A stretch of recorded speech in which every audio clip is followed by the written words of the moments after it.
Well, howdy!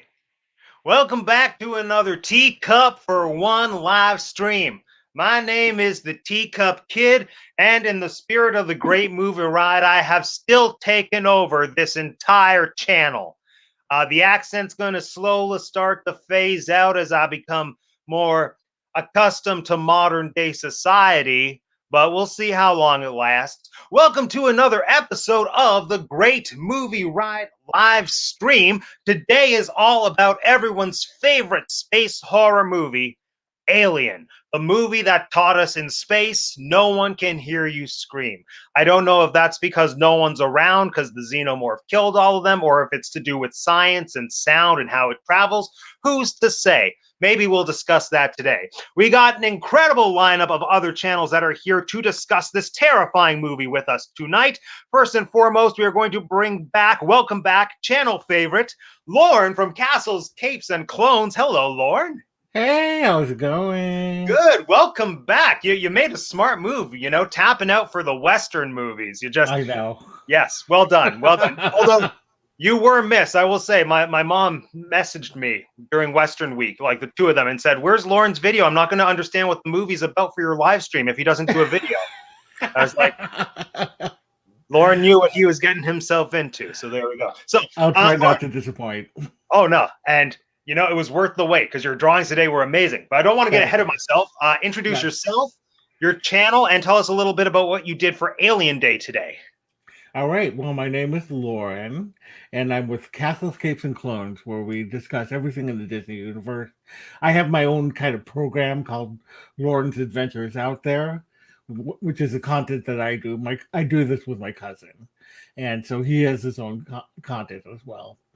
And today, like I did with the other movies, I was doodling along to the movie, or I wasn't doodling along to it, but afterward, I kind of was talking about the movie while doodling, and these are like really loose drawings that I do.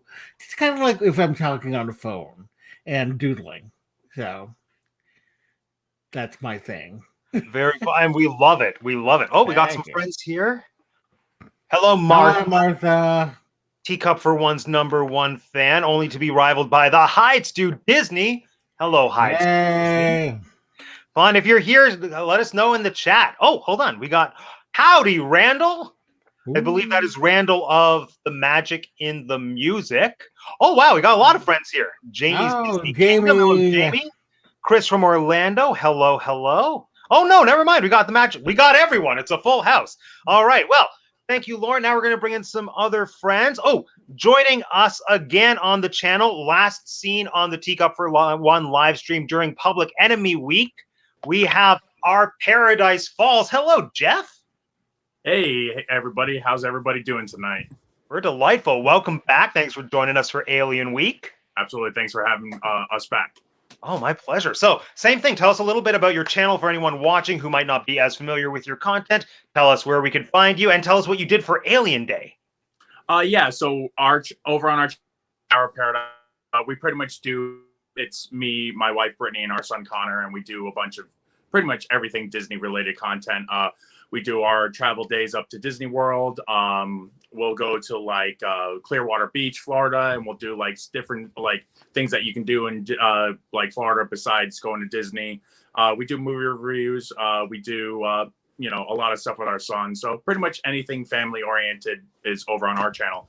And for Alien Week, I actually had a tough one for this one because I was like finding myself saying, what can I actually do that's really cool for like a vlog for the day? And I was going through some recipes, and my wife's a pretty, good baker. So I'm like, wouldn't it be pretty cool to make the Xenomorph eggs? So that's what we did. We actually made our own custom Xenomorph eggs. I actually have them right here, so everyone can see. Beautiful. I would have no problem with one of that attacking my face. Exactly. Yeah. No. And they actually taste pretty good too. So I don't know if Xenomorph eggs taste like vanilla in the movies, but there you go. So they came out pretty good. We would have to ask John Hurt. Oh, we got some new friends here. We've got Katrina. Hello, Katrina. What else do we have? the Hyde, Screeton Magic in the music. We've got Thrifty Nerdy Mom. Hello, hello. Hello. Oh, and review. Those eggs are amazing. They are amazing. I agree. Thank you. All right. And, since we're talking about food, who better to bring in next than professionally trained French patisserie expert Michael Hyde from the Hyde. Oh, no. Oh, no. Oh, no. Oh, no. He's being attacked by a face hugger. Michael, tear it off. Tear it off. Tear it off. Quickly. Oh, there, I made it. Oh, you survived. It took your glasses. Yeah, these are gone. I should have here, but. There we go. And Okay. Who are you? And tell us. so I am Mike from the Hyde's Do Disney. I feel bad. I didn't make anything for this video. I'm the resident cooking expert, and I didn't make anything. What would you have made? Tell us this. I found it. I actually was looking up stuff, so I had actually looked up stuff, and I wanted to make a roast face hugger by splitting a chicken breast in half or a turkey breast, and then actually using crab legs as the legs, and then doing something for the tail. Like I had a whole thing planned out, but it just didn't work out. I thoroughly encourage you to do that, like whenever. Yeah, I do too. I mean, I can still pull it off. I'm right by the grocery store, so I can swing over there and pick it up, maybe knock it out. But our channel's been growing pretty big here. Not big, but we've been growing pretty steadily here. So we got a lot going on. I got a lot of videos lined up. A lot of exciting news. I don't know if anybody's following along, hasn't noticed, but we're doing a giveaway. Because you hit 500 subscribers. We hit 500 subsubscribers. Yeah. Hey, congrats. So we're trying to Congratulations. get this channel going, and we've had a good time. Just been recording a lot of videos and trying to knock them all out. I got a whole bunch of cool stuff lined up. Yeah, I need to make more food videos. We moved and we're in Florida now, so the kitchen's a little bit not my preference. So it's going to take me a little bit to get comfortable with actually using that kitchen because I'm very picky and yeah. Very good. Hold on, I'm just going through the comments here. I am also looking forward to the moment that a hand bursts out of someone's chest. Can't wait. It's going to be hello, great. my baby. Hello, my darling. Hello, my Hello, See, yeah. Ba-da-ba-da-ba-ba. Baby, my heart's Not again. All right, what do we got here? Perfect. And let's see, I think we're still waiting on one channel to join us, but in the meantime, I'm going to introduce for the very first time on Teacup For One. I'm so excited. One of my favorite Disney YouTubers. We have Ajanaclair from being Ajanaclair. Also from Jean. You do all of it. It's brilliant. Hello, friend. Welcome. Hello. How is everybody doing? Has everybody got a cocktail? I got a cocktail. I got something in here. Who's to say what it is? Wait, why is it? Amanda, I need a glass of whiskey. Come on, bring me a glass. But so, Ajanaclair, tell us all about you, about your channel, your channels, and what you have planned in store for us for Alien Day. Yeah, so my new channel, Being Ajanaclair, it's all about adult stuff. It's about me. It's about anything I want to talk about. It's like my free space to just go and do what I want to do. So it's completely different from Zoel's World. Oh, thanks, April. It's so completely different from Zoel's World. It's almost like a conflict, the two. They just don't even go together. But for today, I have been doing a series, like every time I do like a collab like this, I just make cocktails that are themed to the movie. And so today, the video isn't up yet. It's still, I'm looking at it now. It's still rendering, but it will be up as soon as it's done rendering. And I just make a series of cocktails based off of my 3 favorite characters in the movie. Amazing. And I brought one of them to the show tonight. So this one is called the Ripley. And it is a mix of a Jack Daniel's Tennessee honey, apple, and E&J brandy, and a splash of ginger beer. Brilliant. It's like 6 drinks all in one, and she starts slurring off at the end. We know what happened. Yeah, exactly. If I'm no longer on this couch, because I just filmed my video right before this show, so I have had a couple of shots of Fireball and a few sips of everything else that I made. So I feel like an hour in, you're just going to be like interrupting everyone. No, you know what? They should have listened to Ripley. They should have listened to Ripley. And then eventually turns into he turns into Barney. Turn to Barney Stinson. Jabba the Hutt. And we were discussing this a little bit before we went live, but you said you source the recipes, or do you like tweak them a little bit when you're creating these? Yeah, so I start off with recipes from the web that I can find, and I always give credit to where I start in my description. But a lot of times what happens is I'll find like a fantastic recipe and then I'll have like one ingredient missing, so I'll have to like improvise or substitute. Like tonight, one of the drinks called for Angostura bitters, and I'm like, who has that just laying around? You know what that is? I do. Mike has it, of course. You would expect the chef to have it. Come on, But I I like was old like, okay, let fashions, me find guys. a substitute. So basically, I splashed in some Fireball as a substitute. Mike, is that an appropriate substitute? I mean, you can. I mean, it's like a cherry. I feel like it's like a cherry kind of like Robitussin-y kind of liqueur. Yeah, it has like it's That's supposed to easier to have explain like hints of like clove and like cinnamon, and I'm like, okay, that sounds like a Fireball to me. So No, but see, once you make that substitution, then it's your recipe. You create yeah, it. and then like for example, like the Ripley, this is just like a mix of like a bunch of stuff that I like, and I just throw it in a glass. So then I'm curious, like, how do you decide? Okay, how do you decide what drink is going to represent your favorite character? Is it like a color thing, like Xenomorph? I want something that's going to be green, for example. So for the eggs, I did something that was green. For Ash, I did Ash. I did something that was milky. Oh. And like I have like a picture of like Ash in his in his state where they were like putting him back together on the table. Oh, poor little guy. Can he hear me? Oh, it's okay. It's worse in our house, so it's all good. And so like based on that scene, because I felt like that was like kind of like the iconic Ash moment where his kind of guts were like on the table and he had like the white stuff everywhere. So his drink is like a white milky drink with like white chocolate balls in it. That sounds then, delicious and Ripley, disgusting. I know.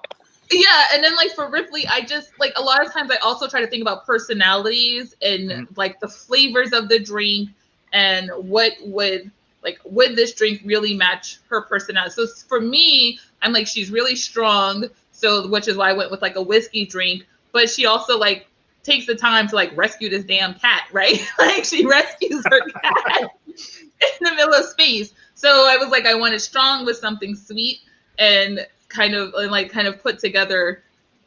You're on mute, Jeff. Yeah, Jeff, we can't hear you. I'm talking to other people that are in the room, so I didn't want to interrupt. Oh. Hey, Brittany. Hey, Brittany.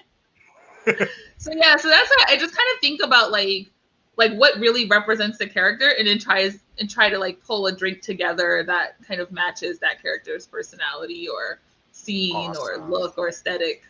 Mm-hmm. Fun. I love the whole idea of the series. It's so exciting. So I'm excited to see what you did for Alien. Excited to see what you've got lined up for future videos, either for this or for whatever other collabs you're going to do. I can't wait. I'm so excited. All right. Oh, and we're having some connection issues with some of our guests. So I think Mike is going to be back soon, but we do have our friends from Theme Park Vets here. So let's welcome them in. Hello, friends. Hello, welcome, Theme Park Vets. Hey, guys. Welcome to Alien Day. So same thing. Why don't you tell us a little bit about yourselves, about your channel, and what you did for the Alien collaboration today? Tried to make bread. It didn't come out too well. So I ended up making the rice thing instead. And my channel, we do a whole bunch of different fandom type stuff. Fun. So how did the rice taste, though? I mean, I know I watched the video, but just for the friends watching, how did the rice taste? It was really, really good if you like olives. What'd you think? It was okay. He's not as much into olives. Fair enough. Oh, we got a question. And Mackenzie's asking, Tammy, did you dye your hair? I'm in the middle of it. Nice. Not completely done yet. Amazing. Oh, we got some more friends here. Disney Inside Andy. We got Andy and Karen. Hey, Karen. Hello. Yay. Fun. All right. So now that we've got everyone here, let's talk about Alien. Well, actually, no, let's talk about Great Movie Ride first because we need to acknowledge it because that's what inspired all of this. Oh, we got some more friends. Hold on. Hello in the Bat Loop. Hey, Alex. Alex. Hi, Alex. Welcome to Alien Day. Thanks for tuning in. So, a great movie ride. For anyone who hasn't been on the stream yet, actually, I think it's just Ajanaclair. Did you get a chance to ride the movie ride when it was a thing, before it was a train? I never rode the Great Movie Ride. Ever. No. I never got. I didn't even know there was a Great Movie Ride. Like, Well, I think the last time I went to Disney, like before 2019, was like over a decade before that, and we did go to Hollywood Studios because I remember going to like Tower of Terror and the Aerosmith ride, Rock and Roller Coaster. But I don't think we ever went in the Chinese theater. Like, I didn't even know there was something in there. Oh, that's so funny. I feel like that was my situation with Spaceship Earth as a kid for the longest time. I had it took 2 or 3 trips before I discovered that there was actually a thing inside the giant golf ball. Oh, hold on, I got back here. Perfect. Well, come on, Mike. There we go. Now, no one else could see it, but from my perspective, when Mike was here a second ago, a second Mike logged in, and it was really terrifying for me because they were both moving, but differently, and I was like, "Is this an alien? What's going on?" Don't like it. There we go. Yes, it was a classic. I'm also sad it's gone. I missed the movie ride, but I do understand why it had to go. Probably legalities and whatever. But still, it was a beautiful ride. It was a beautiful ride. Oh, I got this. Mackenzie, Matt knows this. I know Mackenzie hated the Great Movie Ride because the Wizard of Oz was terrifying. Well, that's something that I wanted to lead into. For me, Alien was the most terrifying part of the Great Movie Ride. And as much as I loved everything else about the movie ride as a kid, I was really hesitant to ride it, knowing that I would have to endure that loud scene with the monster thing dripping its saliva on me. It was terrifying. So does anyone else have memories of the alien scene terrifying them? And if not, just tell me what your most terrifying Disney or theme park ride is. Let's start with Lauren. Yeah, I remember actually the last time I went on the Great Movie Ride, which was about 2012, I think. And I was still scared of it. I just, I remember because we were stopped and you have the alien there, and I'm like, let's move. Yeah, and that's the thing. It feels like that's the one part of the ride when it's slowed down, especially when the Xenomorph was coming from the ceiling. Mm-hmm. It was. I was listening to a podcast about the Great Movie Ride the other day, and someone said that the alien used to come down a lot closer, but some guy punched it and broke the alien. Oh so my then God. once they fixed the alien, they had to make him hardly actually attack you, which I think is for the best. Jeff, do you have any memories of the alien scene being terrifying, or rather, what's your scariest park memory? So yes, I still actually remember the Great Movie Ride when I was a kid going there when I was 3 or 4 and being so terrified at that scene of having the Xenomorph pop down from the ceiling. And I can attest to that. It did come pretty close to the cars originally. So yeah, I was pretty terrified. And then obviously now when we used to go on it with Connor, we always used to have to cover his eyes to prevent him from freaking out. Mm-hmm. But we do miss it a lot because our favorite Muggsy, she used to make it very comical when we were going through that scene. When the Xenomorph would pop out, she'd be like, "Hey, that looks like my ex-boyfriend." So we'll never get to cherish. Well, we'll always be able to cherish those memories, but unfortunately, we can't make any more new memories with it. But she always made it really fun for us. Oh, that's awesome. Yeah, as long as there's that little thing to distract you, I think that makes a huge difference. Let's see, Mike, how about you? Any terrifying memories of either that ride or any Disney or theme park ride? The Great Movie Ride, I was on cloud 9 because Amanda and I just got married, and so we were in the honeymoon stage, and I still love her to this day. So it was just one of those things where I remember going on it, and then Amanda's like, "Oh yeah, I remember this and that." I'm like, it feels like it happened, but I don't remember if it actually happened or not. Is it a memory, or am I just creating my own reality? And so I don't remember. Scariest ride, I don't really scared of the ride. The scariest thing I had happen though was I was riding Space Mountain. I put my hands up in the tunnel. I can touch the top of that tunnel, so that scared the living daylights out of me because I just touched the top. It's gonna tear my arms off. Yeah, no, that's the wrong kind of scary. I don't like that. Well, my understanding is all Disney rides are far enough away where your hands can't touch them. But no, I put full palms onto the thing. I bet you Jeff could do it because he's tall enough too. Yeah, I hate Space Mountain because every time I ride it, I feel like I'm getting my head cut off. So I'm like this the whole time. Yeah. I have to sit in the front because the front has more legroom than the two back seats. So, Oof, yeah, it's on the front. You're like, it's gonna clip me right in the forehead. Yep. I love it though. That's like my biggest fear, Space Mountain, everything. Like, and I always think logically, no, like safety measures are a thing. And I'm not like so tall that like, no. But now just hearing that, I'm probably never riding Space Mountain again. So there we go. Still put your hands up in the tunnel before you get into it because you can touch the ceiling. Oh, that's not an option. When I ride roller coasters, I'm just like this the whole time, or like this. He's like a little squirrel. Yeah, pretty much. Yep, all my on-ride photos, you just see either the top of my head or I look kind of like a turtle. It's absolutely hilarious. Yeah. Theme park vets, how about you? Any memories of the alien scene or what is your like most scarifying Disney parks memory? I can't remember it. I only rode the ride once, but when I was younger, I used to be scared of like the rock and roller coaster. Oh, that's the one ride I've never been on at Disney. Oh, you gotta do it. I can't do roller coasters upside down. Nope, it's not a thing. I did Velocicoaster, and that was like sucking the breath out of your body. Oh, I need to hear all about that. But today's about aliens, not dinosaurs. We're looking forward. Not bad. There's a video on my channel. You can watch it. Maybe I have. I think you probably have. And we've got some friends here just talking about how Alien is too scary and they haven't watched it yet. I'm gonna be honest. This isn't the Alien that I remember watching as a kid. I watched Aliens as a kid and was terrified of it. Then I watched this movie and I'm like, spoilers. I was like, this movie is like you know the parts because it's a classic movie, but I was like, I remember certain pieces of this, but I'd never actually watched this whole entire movie. I remember the Aliens because my cousin worked at a movie store at Blockbuster and she brought home a movie and she used to babysit us and we watched this movie with her and I was terrified forever because aliens were a scary thing for me when I was a kid. It wasn't ghouls and ghosts, it was aliens. I'm afraid of being abducted. Like if there's a light shining in the window, I thought it was aliens going to take me off to space. Oh my god, I had the same fear of being abducted by aliens. Yeah, it wasn't like things in the closet or my bed, didn't care. But some light shining in my window, there's an alien coming to get me. Like Unsolved Mysteries, could not listen to that theme song my whole entire life. It still gives me goosebumps and makes me want to throw up. My fear was vampires. Couldn't do it.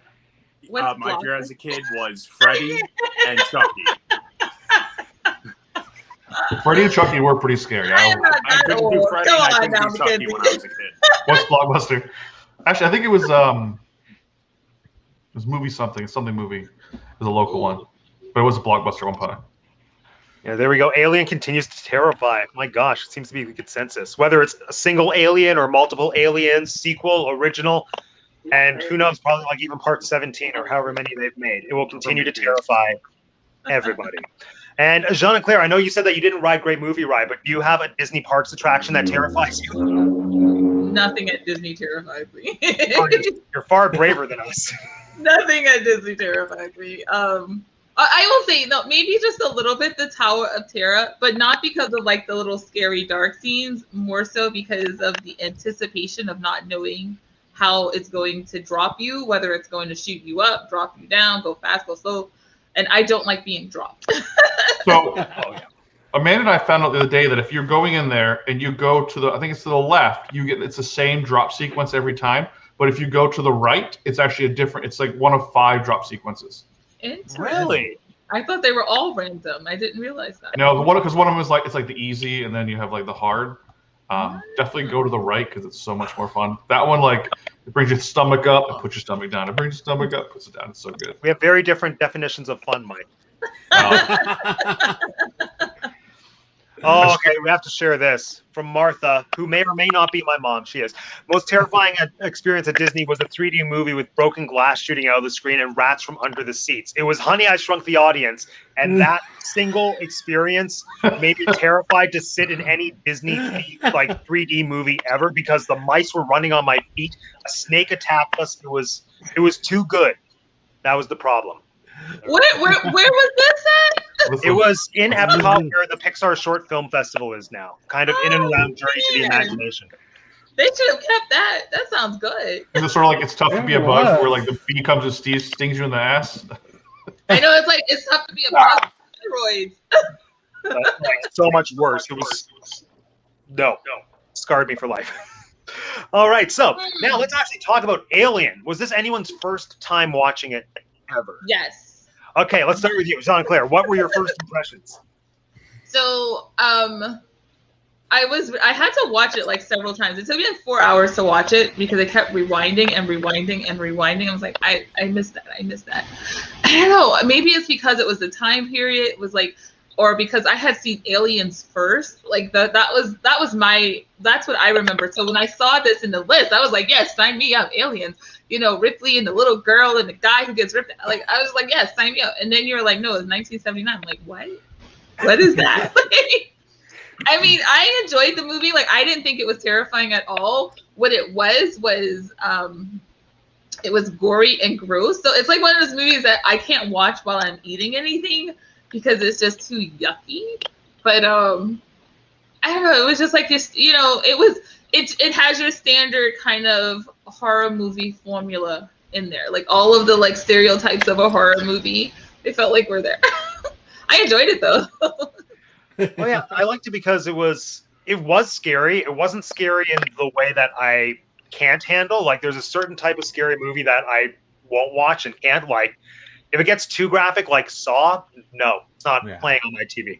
But like this was just enough to like be more thrilling than stomach churning, and I was like, okay, I'm on board with this. So for anyone who was rewatching it, what was that experience like? I would just say this movie is not really. It's a horror movie, but it's like a gory jump scare. Like they just jump out at you and it's gross. This is actually the first time I was actually saying earlier. This is the first time I've actually seen this movie.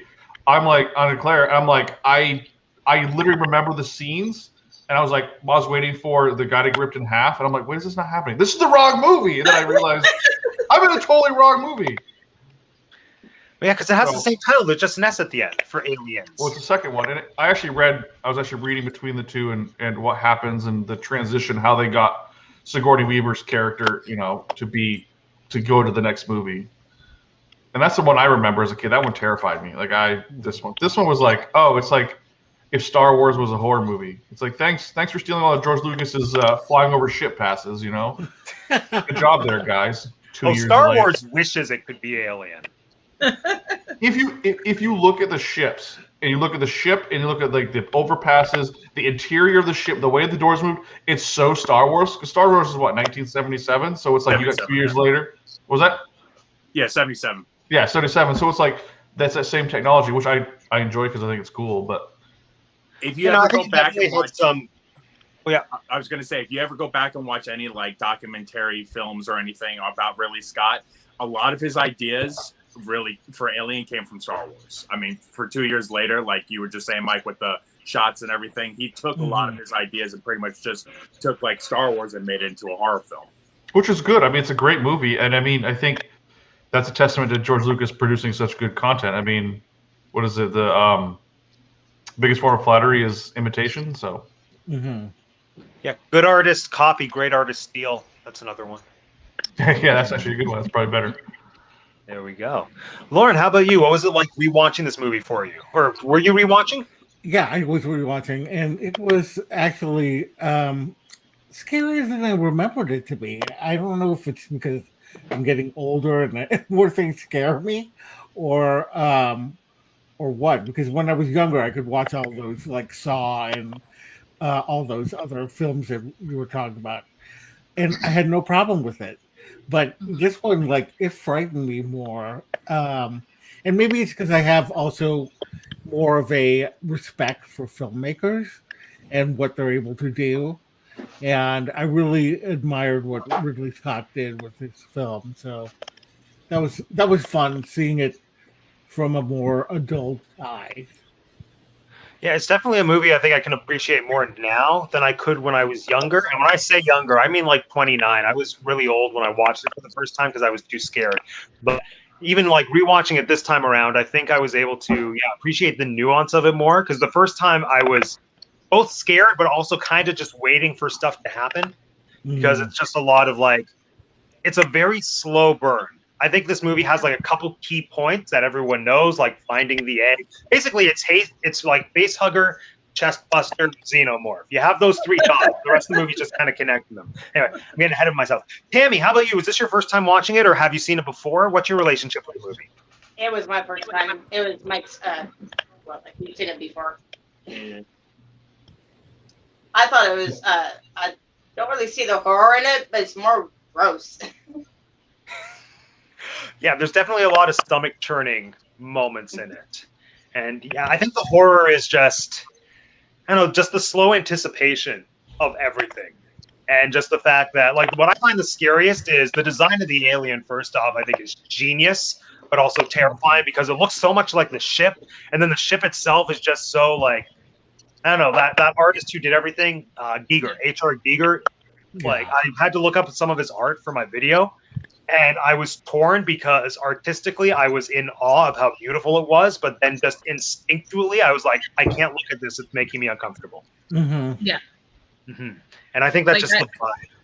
yeah, like not to jump too far ahead, but just the way like the alien blended in that corner at the end, it was just kind of like, I like, because I like rewind. I did the rewind and I like paused it because I was like, where is it? And I'm sitting there like looking for it. And I'm like, holy crap! Like it's literally sitting there like the whole time. Clearly, it didn't just come out of nowhere. And I was like, oh. And I think that's one of the other things that I found kind of frustrating but brilliant about the movie is I kept on trying to figure out what the alien looked like and what was ship and what was alien, but because we only saw fragments of it and like there was so much strobing happening, I never got a clear picture of what this thing actually looked like, which just made it worse. Like I just wanted to see the mouth and all the mouths coming out of the other mouth. That's all. You need to watch Aliens then.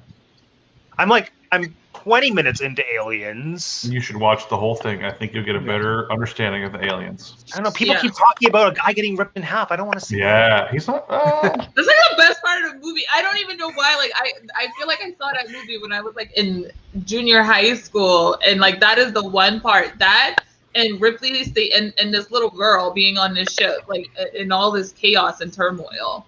So I don't know. I that's the one I thought we were.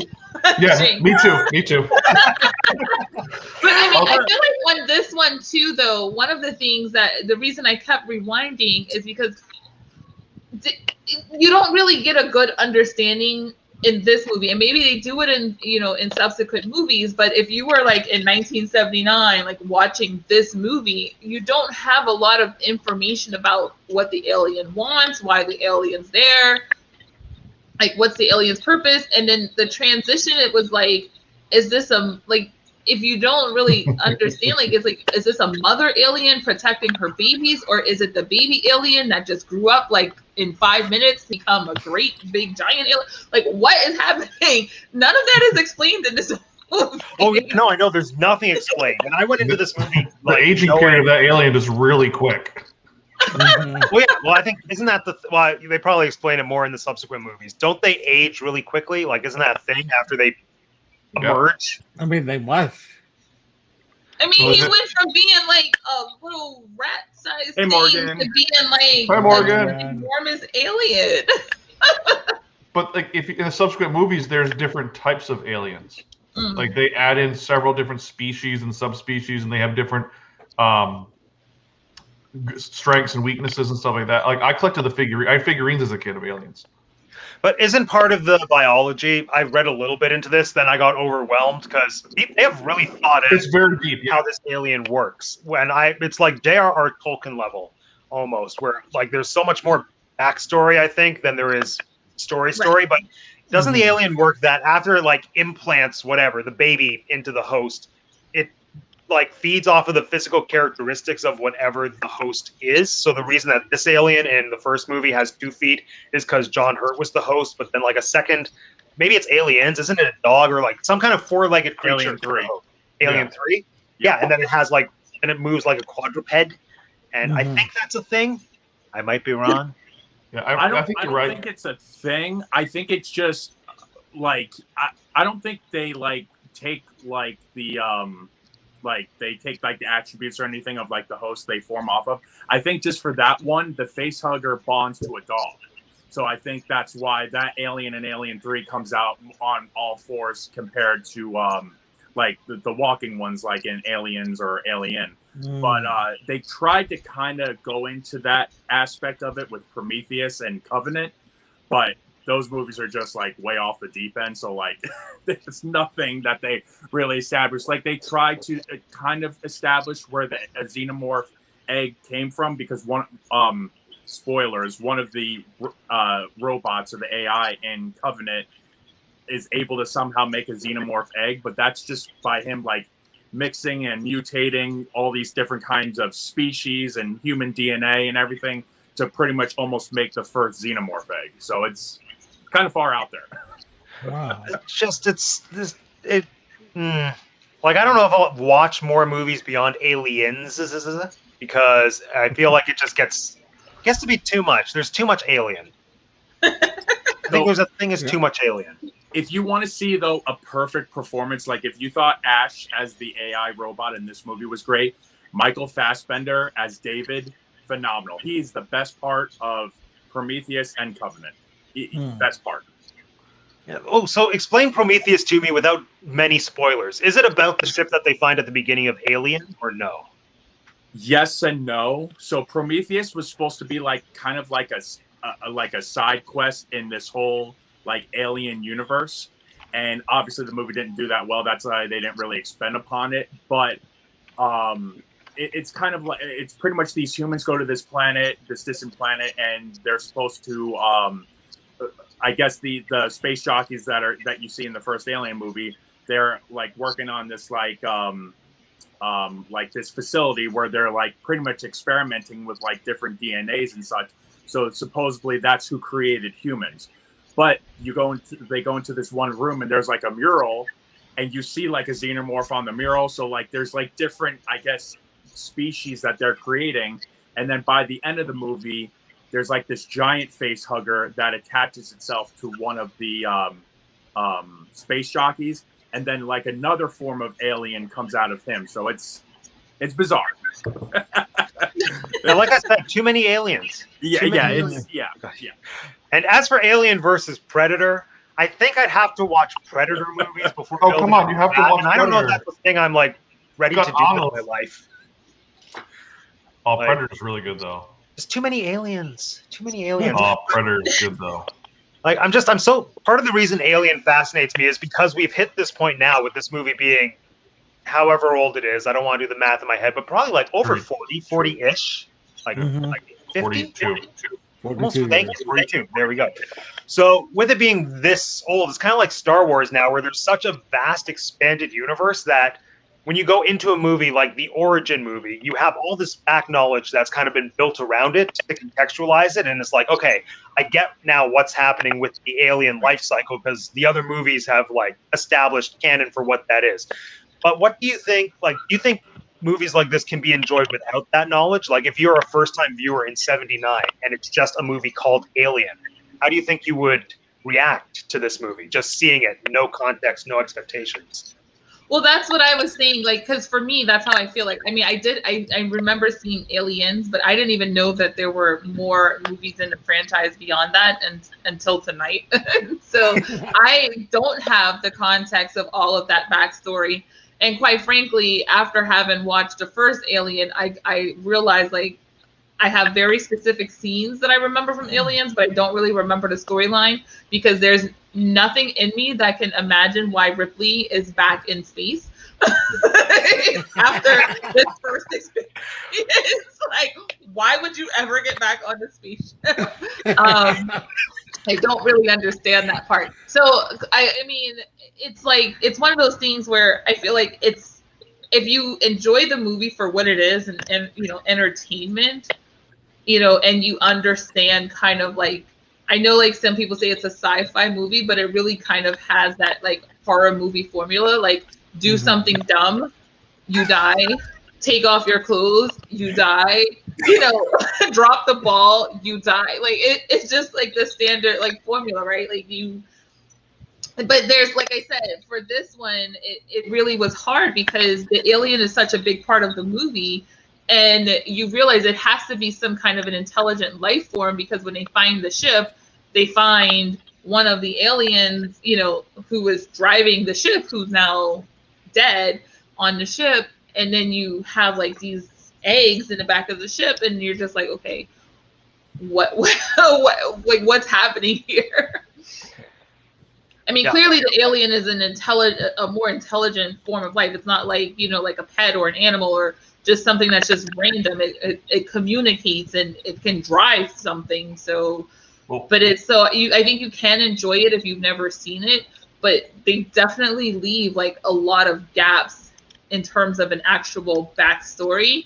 And the other characters beyond Ash, Ripley, and the alien are just like superfluous. Like you have a movie with like 1,000 characters, and their literal only purpose is to make the movie longer so that, you know, people can die. Like they have no other purpose in this movie. It's like you take any one of them out, you can still enjoy the movie. Yeah, and actually, I think that's one of my big complaints. Well, it's not a huge complaint, but the other characters, superfluous, that's the perfect word. They were just there. There was nothing super interesting or engaging about them. And like Don Hurt, I think, got some kind of Oscar nomination for little to nothing, just having the puppet explode out of him. And I'm like, show us more. He was necessary, though. He was necessary, though, because if you didn't have him, then you have no vessel of getting the alien from the facehugger into the spaceship. Like that role is necessary, but I think they could have given, like, if I cared more about him as a character, I would have cared more about the conflict of, do we bring him on the ship to save his life? But like, they gave me little to no exposition about who he was, so that at that point in my head, I was like, yeah, like, leave him locked out. He's expendable. I only care about Sigourney Weaver and the cat. Yeah, I could be wrong, but my interpretation of the spaceship they went to, they were killed by the alien. So those are a different set of aliens that were killed by the alien. That's why there's a hole in his chest. So the facehugger came out and laid eggs, and then those facehuggers are coming out and laying and implanting more eggs and growing their species. That was how I interpreted the spaceship scene. Is that this was a totally different alien species that was killed by the alien we actually see in the movie. I do like that.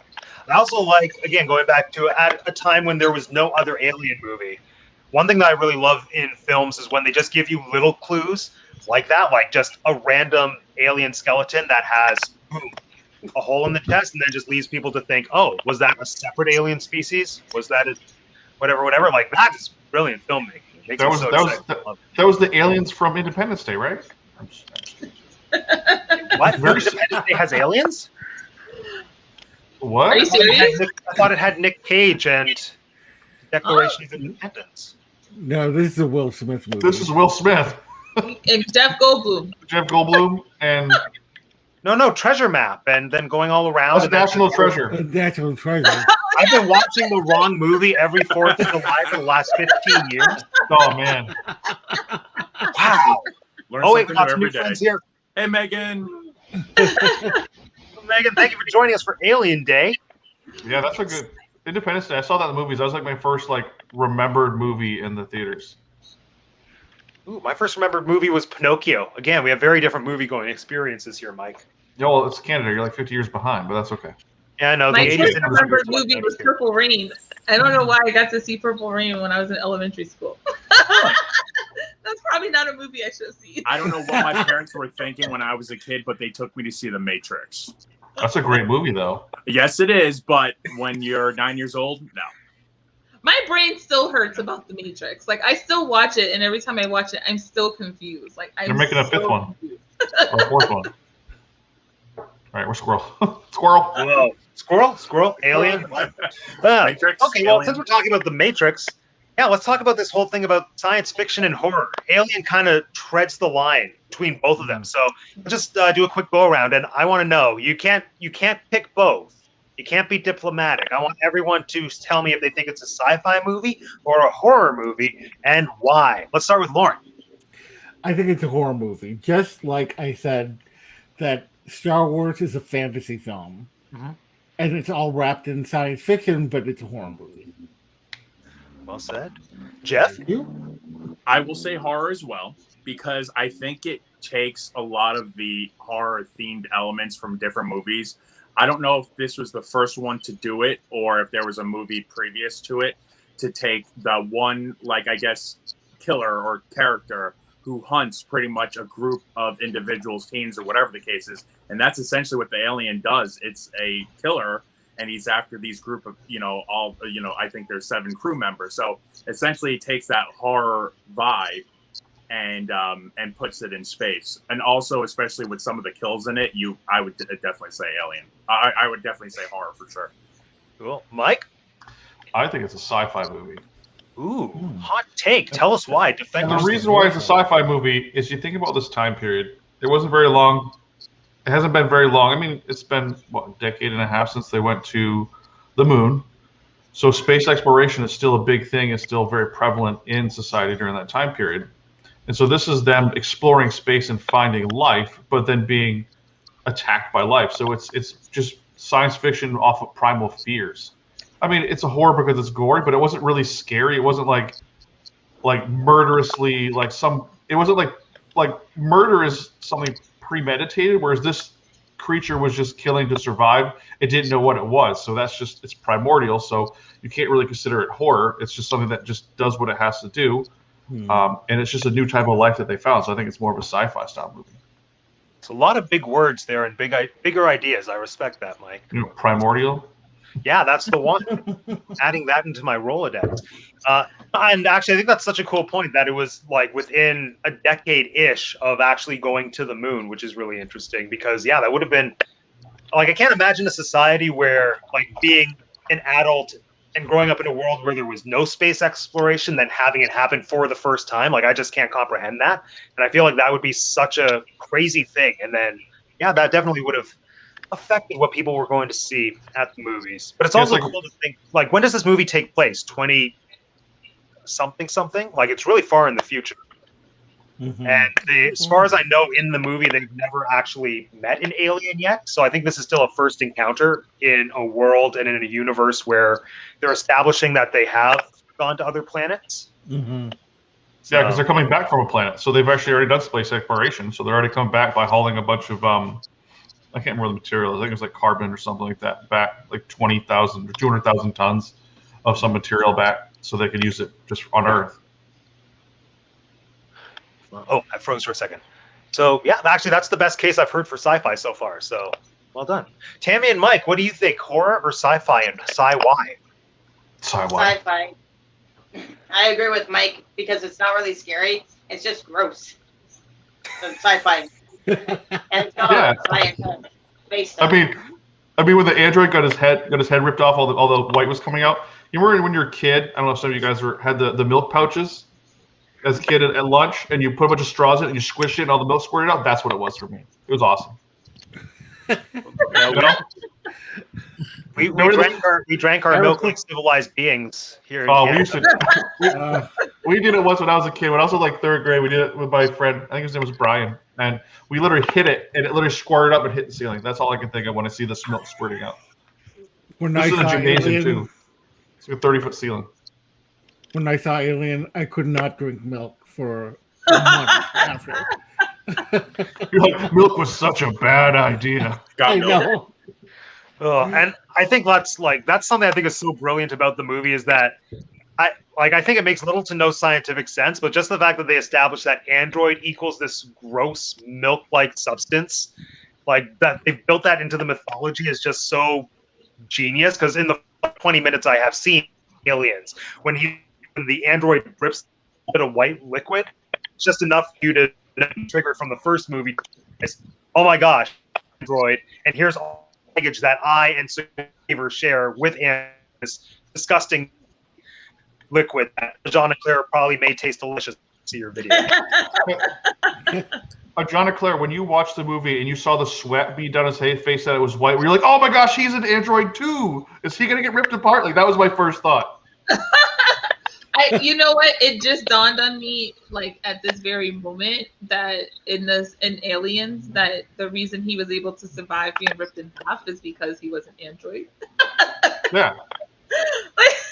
It literally the android? I just made the connection just now. Matt's now intrigued. He got ripped in half? So he's frozen. I'm like, hold on. I mean, I'm 101 the Cruella, but I'm just gonna because you've. There we go. Horror. Matt, you're really breaking up there, buddy. He is really. No. There's an alien attacking his house right now. I heard That's like it. bits of Cruella and 101. Am I back? Also, Can we there's hear a me? face hugger on Matt's face when he comes back. The aliens are messing with his Wi-Fi connection. Yeah. They are. Hold on. Can you hear me Yeah. now? Yes. Am I back? Yes. Perfect. Ajanaclair, did we do you? You said horror. Yes. I can't remember. So You I guys are said out of earlier sync. that there were elements of horror in it, but I mean, if I have to like choose a category, like gun to head, I would have to go with sci-fi only because like when I think of horror movies, I think of like like serial killers killing for literally like random reasons. You know, you think of Friday the 13th, you think of Nightmare on Elm Street, you think of like Saw, you think of those movies where it's just like, you know, the poltergeist, where there's just some random senseless, like no real logic to it killing other than somebody who has some like revenge that has gone to like the 1000th degree. Whereas here, it's almost like, I don't know, like would this alien have killed these people if they didn't bring it on the ship? Like you bring me on your ship, and what do you want me to do? Like, well, was it self-defense?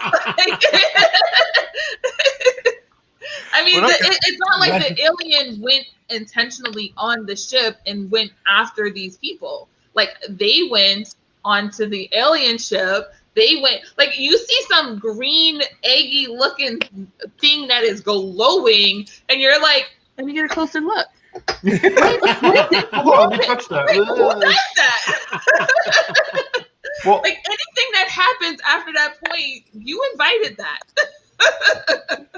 That's on you. think about Jurassic Park. Is Jurassic Park a horror or is it a sci-fi? I think Jurassic Park is sci-fi because they create the dinosaurs, whereas this.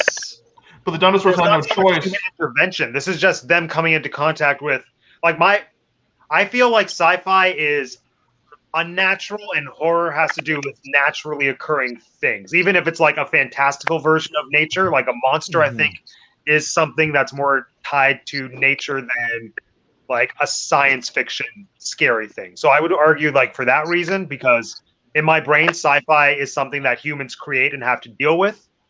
That would be dinosaurs, Jurassic Park, sci-fi. They created that. They brought the alien on board. They created the situation. They created the situation, but they didn't create the alien. Well, they did. The guy had it put in his mouth, then he swallowed it, and the alien came out. So he actually did create the alien. His body was the vessel to create the alien. I know it's a part of sense. If I bring a coyote into my house and it attacks me, I didn't create the coyote. I just like adopted it. Yeah, but the coyote isn't creating another being, though. You're not gonna have a coyote come to your house and then all of a sudden the coyote bites you and then you turn into a werewolf. You don't know what I'm doing with the coyote in my house. I don't want to know. Okay, and you know who we haven't spoken about yet that we need to is Sigourney Weaver. How much do we love Sigourney in this movie? We love her a lot. It's so weird seeing it because of how young she was, and like seeing her now in all the classic roles that she's played. It's like, wow, I don't remember this Sigourney Weaver. Like I remember all the other Sigourney Weavers, but it was pretty good. I love the role. One of the first original like kick-ass female heroes before being a kick-ass female hero was a thing. Like her and Sarah Connor from Terminator. Yeah. Yeah. When she said, no, they can't come in, I was like, that's my girl right there. That's my girl. Like, no, they cannot come in. We don't know what they encountered. Let them stay their asses on the other side of that door because that's where they belong. Right. They were supposed to go and answer a distress call, not bring stuff back with them. I don't know if there was a lot of movies previous to it as well, but that established like a female lead like that, and also with the female surviving or being the last surviving crew member. I don't think there was many movies prior to Alien who actually established like that big female lead role. I mean, obviously Star Wars did with Leia, but I mean, even before that, I don't think there was a lot of movies out there. But, like, going back to the whole horror thing, because I know that like the final girl is a really big trope in slasher movies, which you could kind of argue that's kind of what this is. So it did sort of follow that model, but at the same time, again, I don't like watching scary movies, so I don't really know what the final girl movies are like, but I feel like they don't have as much agency as Ripley does.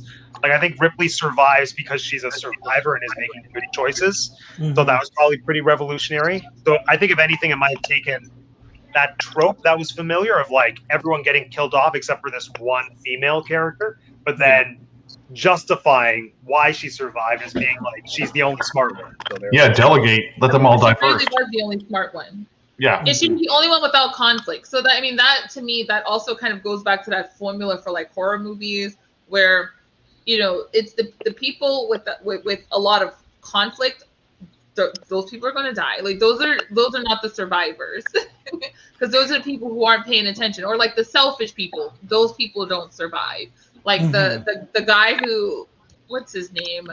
The one who was just wanting a paycheck. Like he was like, okay, well, you know, I'll go out there and explore. This isn't in my job description to go exploring this planet, but if you're gonna pay me for it, like, dude, you are on another planet. Like, there ain't enough money in the world for me to go open around someplace I know nothing about.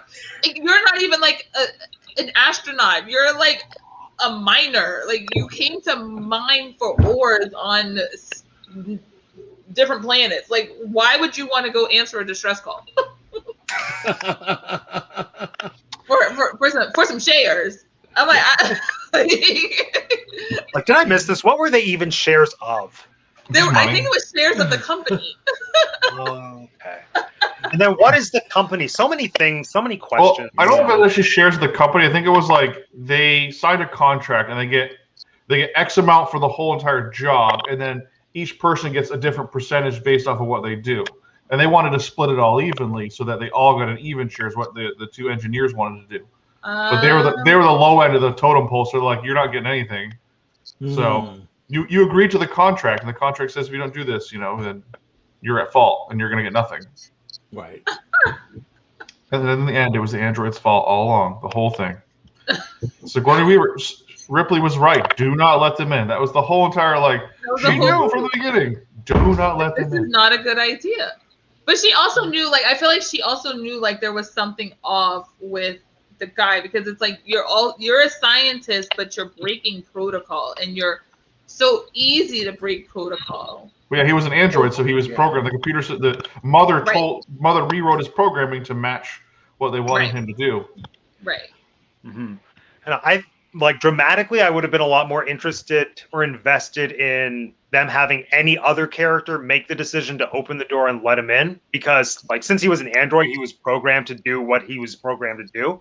But I think it's a lot more interesting if you just have somebody like a human willingly going against Sigourney Weaver or Ripley's orders because they feel like they have more authority to say like this is the moral choice to make. Because it's like such a big, again, if I cared more about Kane, that's his name, right? More about John Hurt's character, I would have cared more about whether or not he survived. But like just setting that up in terms of the plot, I think is such a cool moral dilemma. Like, do you go against protocol to save like one of your teammates and one of your friends, or do you act in the interest of your own survival and everyone else's? Interesting.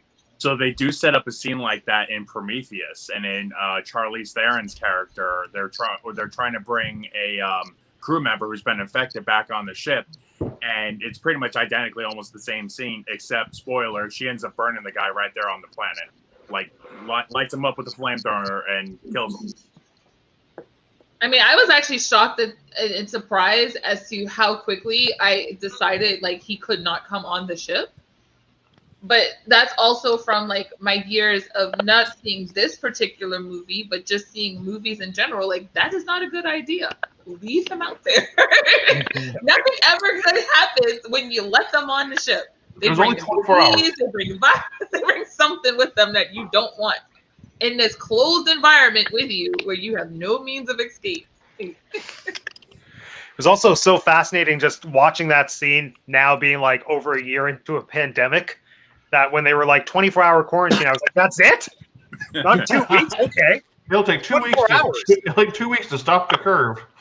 Like, yeah, 24 hours. He can wait 24 hours. Yeah. I mean, come on. But yeah, I thought that was it's just so fascinating that question just always seems to come back. It's like, do we open the door or do we not? See, if he was C-3PO, he would have listened and he wouldn't have opened the door. Exactly. Close the blast doors. Scientific matter.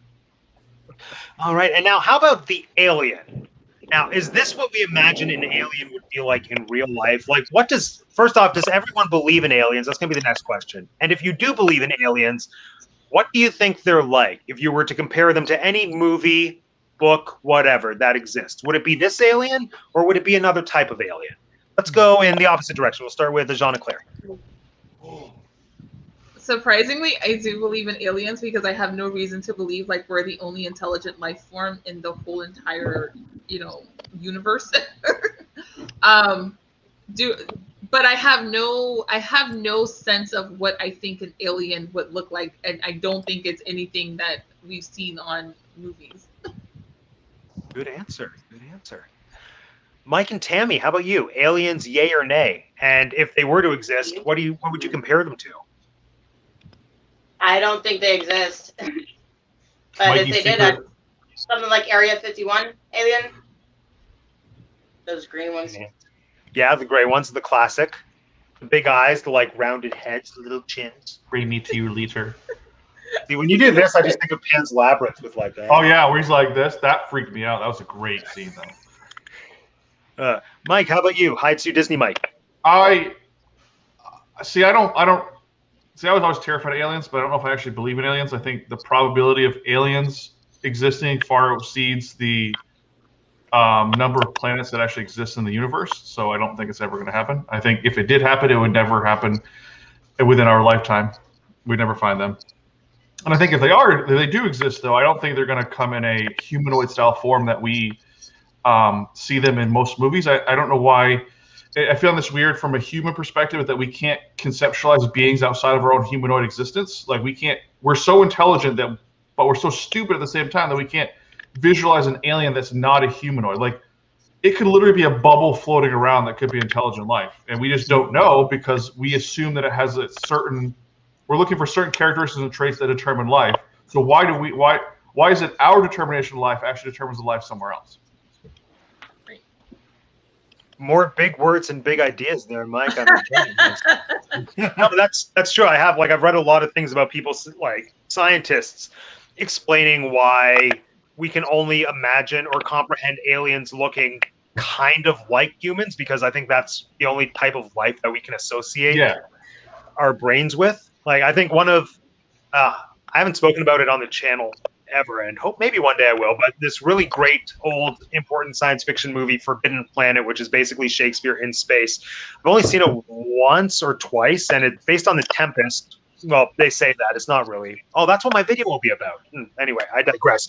The whole point of Forbidden Planet is that it's a human who has taken over a planet that was populated by highly intelligent aliens that you never see, but they leave all these visual clues throughout the movie about what the aliens actually were like, just based on what the doorways and the structures were like. And basically they were giant frogs, and they never tell you that, but it's embedded very subtly into every element of the movie. And I think that's brilliant. That's the kind of forward moving alien thinking that I want to see from filmmakers now. But even frogs are something we're familiar with. Yeah, I was gonna say it's still a life form that we're familiar with, and I think it's more just a combination of ego to think that humans can only humans can be intelligent life. Correct. And just the limited capacity to think beyond oneself. That's why when I say I believe in aliens, it's not like I think that an alien's going to come down to Earth and attack me in my sleep. I just feel like there's no justifiable reason for me to believe that there's not another intelligent life form somewhere in the universe. Like we don't have enough data. We think we do. I feel like we think we do, but even that can be limited. There can be somebody that, the way that we watch the moon and try to go to the moon and do all these things with like space exploration, there can be another galaxy out there looking at us. Like, I don't know. I mean, it sounds crazy, but is it really? It's only crazy because it's not something that we can comprehend, because as humans, we feel like we're the end all be all to what life is. But yeah, we like the word extraterrestrial. Terrestrial refers to like a terrestrial planet like Earth. So we assume when we think of extraterrestrial, that's going to be something like Earth. It's going to have oxygen. It's going to be plants, and this is that. So we just still encompass what we see on Earth. I actually watched it was a phone call record. It was like some weird, like, he was calling about Area 51, and he was used to work there, and he was literally freaking out on the phone. I don't know if it was a real call or not, but I watched it, and he made a good comment. He's like, they're not extraterrestrial, they're extra-dimensional, meaning they can appear at alternate dimensions and move within the dimensions, and they can appear in our dimension, they can leave our dimensions. So I was like, that's a very kind of a cool way to look at alternate life or life outside of our own scope of Earth. If you're like me, if you're a man of faith, then that actually does fit in, because extra dimensional would mean a heaven or a hell kind of concept where we could have beings that exist outside of our own dimension that can manifest themselves as humans or as whatever they want to actually be, but we don't really know what they actually are. Like, we've never seen them with our own eyes, and so we can only put in what we see them as to determine what we think something's going to look like when it comes to like aliens and other beings. Well, big ideas again. This conversation has gone very philosophical. I'm a huge science buff and a huge science nerd. I do a ton of reading on stuff and like how to put pieces together and puzzles and stuff like that. And my brother's the same. My older brother's the same way. We have conversations about stuff like this all the time. Not all the time, but we used to. No, it's a fascinating idea, especially just trying to push yourself to think beyond the limits of how we think, which is, it's almost like trying to imagine a color that your brain can't see. Like, it's just something that you understand conceptually what it is, but you just can't get there. Which I think you actually don't see color. You actually see the reflection of what actually the color isn't. It's actually the opposite. Don't do that to me, Mike. Like, when you see red, the spectrum is actually that's the color that's reflected back to you. So the color is actually the opposite of red. Yeah, you don't like that, do you? You enjoy Star Trek. I do enjoy Star Trek a lot. It's literally, yeah. No, I always thought aliens were cool. I always thought it was a cool concept, and I think there's some truth to it, but we'll see how it goes. True. Jeff, how about you? What's your take on aliens? Yes, no? What do you imagine they would be like? Well, I wouldn't say I don't believe in aliens. I do believe that there is. I would think that we're not the only intelligent life in the whole. I don't know how many galaxies and universes there are, apparently. Yeah, I do believe there is intelligent life out there. Now, whether it's an actual alien, like humanoid person, or whether it could be like an organism, like a plant or something, like, let's say on like Saturn or something like that. I mean, yeah, obviously there is intelligent life out there. If we ever do meet an alien one day, I think it's going to be either option A or option B. Either A, they're going to be like E.T. and they're going to be extremely friendly, or B, they're going to be like the aliens from Mars Attacks and they are going to wipe us all out. Don't run, we're your friends. Don't run, we're your friends. That's a great movie. Don't run, we're your friends. See, I just think of the possibility of like a microorganism from Mars, like a bacteria that's technically alien to us, but that just comes here. Yeah. Then does what it does. Maybe stars are aliens. Maybe they're alive. We just don't know it. Yeah. I did entertain that theory like in high school for about a day, but then my brain hurt and I gave up on it. Yes.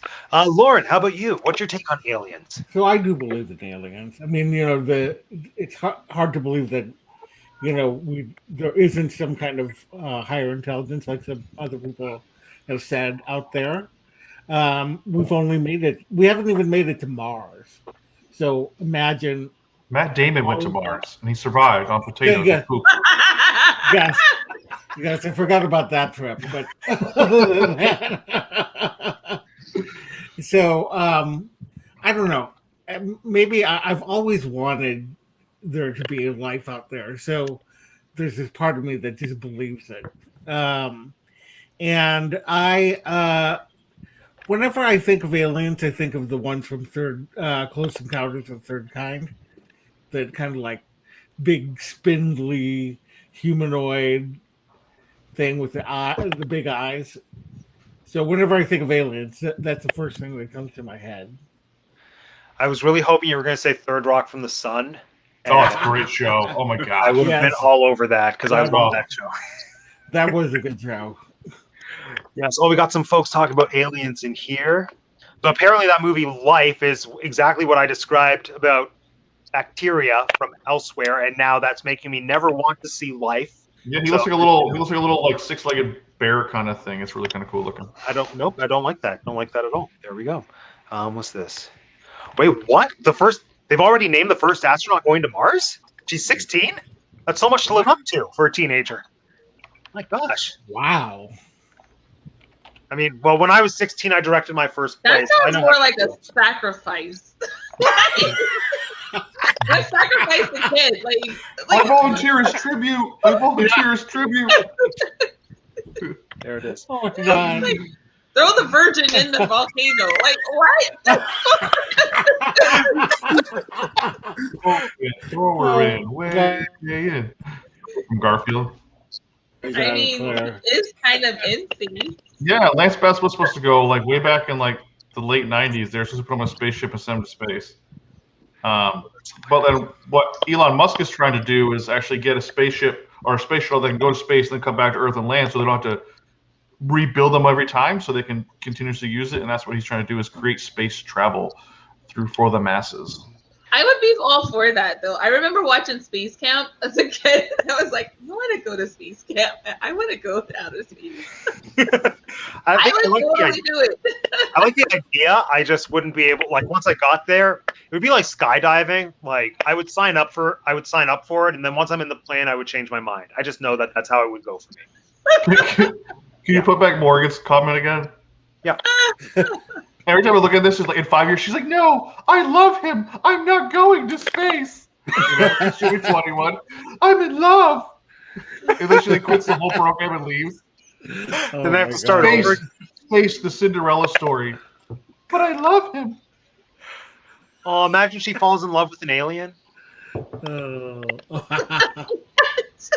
I would watch that. That would be What's beautiful. his name? His name is Steve. That's the alien's name? Yeah.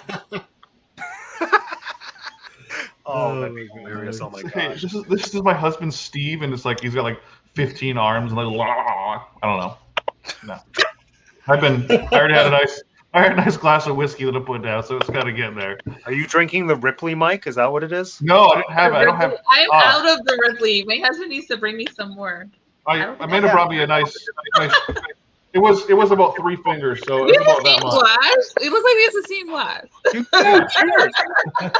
glass. Cheers. There we go. Good drink. Delightful. Oh yeah, so I didn't talk about my thing with aliens. I basically think the same as everybody else. Except for me, 'cause I'm weird. That's pretty much it. Yeah, like I think it's so plausible that it feels irresponsible to rule out the possibility of their existence. But I read this really fascinating thing by a very prominent scientist whose name I didn't catalog and I didn't save the article. Stephen Hawking. No, it wasn't. But it was like I don't think he was too far off from a Stephen Hawking's type. But the one thing that stood out to me the most was he had 3 main points about the relationship between humans and the possibility of aliens. And the one that stood out to me was comparing it to like when you build a highway next to an anthill, the ants don't comprehend or care about what the highway is, why it's there, or what its purpose is, because they're just so caught up in their own sense of what they're doing and what their life is that like it's there in full sight, but they just don't care. And that's basically humans with aliens. And to me, that's always stood out as the most like succinct way to explain the relationship with humans. Are the ants that just don't care about this aliens, or okay? Yeah. That's so actually it a good way could to look very at well it. be there right now. We just don't know. Yeah, because we're not looking in the right places. Well, Exactly. it's like what blows my mind too is that we always talk about going into space and what space travel is and all this big expansive space, but yet we've only explored 23% of the ocean floor. So like, this is a huge percent of our world. We have an idea of what's down there, and it's best to leave it alone. Have you seen an anglerfish? Yeah, you want to go to space? I would take my chances in space against whatever's. Like I would take my chances in space against whatever preys on the anglerfish. That's all. Anglerfish actually. what is it? Monkfish was very similar. It's actually a very tasty fish. Ugh, no. Well, I don't eat fish. Monkfish is you should. It's delicious. Okay, question: do we prefer aliens like Autobots. Superman? Oh my gosh, Autobots for sure. Transformers? Are you kidding me? Oh. What? I would prefer Superman and the Autobots. More I like don't know. What is an Autobot? Transformers. Some Transformers. Autobots Oh. roll out. I never watched Transformers. I love Transformers. I watched that 80s cartoon as a kid. Come on, it was so good. And all I sit here now and I wonder, like, what the hell was I doing as a kid? Because I don't think of any. I can't think of every cartoon that people name. I'm like, I didn't watch that. I didn't like that. I just watched Gummy Bears, and that was it. Would you rather deal with oh my god, I lost his name. From Transformers. Megatron. Optimus Prime? Megatron? No. Would you rather deal with Megatron or General Zod? Hold on. Megatron. See, for all of these questions, Megatron. my first instinct is to go with the one that's more like a human, Oh, but Megatron, like that's too much power for one human-esque thing to have. So I'd rather go with the machine type. They're not machines. They're sentient beings that take the form of machine because that's how they survive on the planet. Which is what makes Autobots so cool. And as an alien, like they're not humanoid, but they take humanoid form because it's easier for us to understand. Superman is nicer to look at. Thanks, Henry Cavill. And his little cleft chin. Oh man. And if you had an Autobot, it could transform to any car you want. So technically, there's a lot of nice cars out there I like looking at. So I'm with Jeff over here on that one. So then what car would you have your alien transform into? Ooh. I would be.